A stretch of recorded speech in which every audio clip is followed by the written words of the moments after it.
Ikaw, ano yung mga feel-good moments mo ngayong season? Siyempre, hindi natin pwedeng kalimutan yan. Kung feel good at feel good, may mas feel good pa ba sa winning your first championship? Diba? Yes.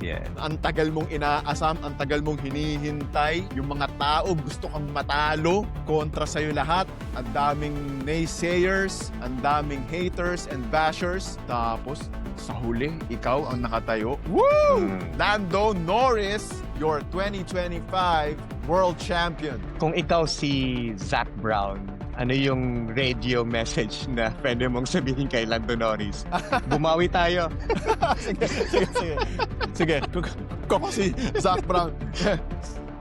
Hello, Lando. Lando, eto na. Nagbunga na lahat ng pandurugas natin. Woo!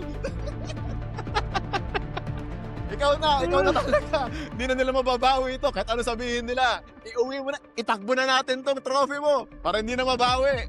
Nagkabit na kami ng mga 2 inches sa skid plank mo ngayon. Wala na sila magagawa. Isa sa mga anticlimactic yung radyo na yun eh. Parang, ano ba pinagsasabi ni Zac Brown? Diba? Awkward.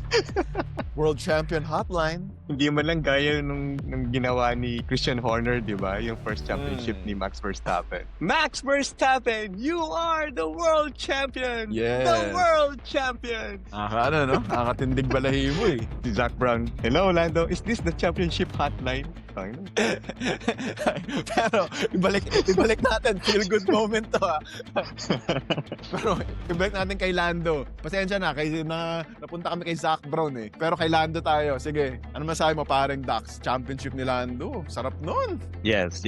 So yeah, we have to give it to Lando Norris. Hindi lang dun sa mga fans sa social media, pati na rin sa race itself, talagang maririnig mo yung mga boos, yung mga disapprovals sa Italy, sa Mexico, di ba? Ang lakas ng mga boo na to the point na kahit na ni-race na ni Lando yung kanyang trophy, ang maririnig mo sa nanonood ng podium celebration is dut Max Verstappen. Oo nga, diba? Tutut-turut pa rin ang maririnig mo. Correct. Dito talaga, I think, mas naging malakas yung mentality ni Lando Norris.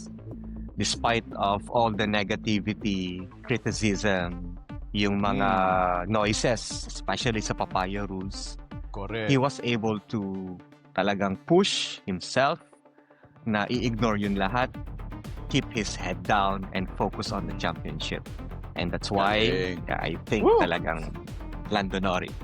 Kinilabutan din ako dun Ganda ng pagkaka-explain mo paring Dax. Totoo naman talaga. Grabe yun, para mag-champion ka tapos ganun kahirap yung mentally, ganun kahirap yung challenge to come out of it a winner. That's something siguro na he will also never forget this first championship. Galing. Yes. Galing.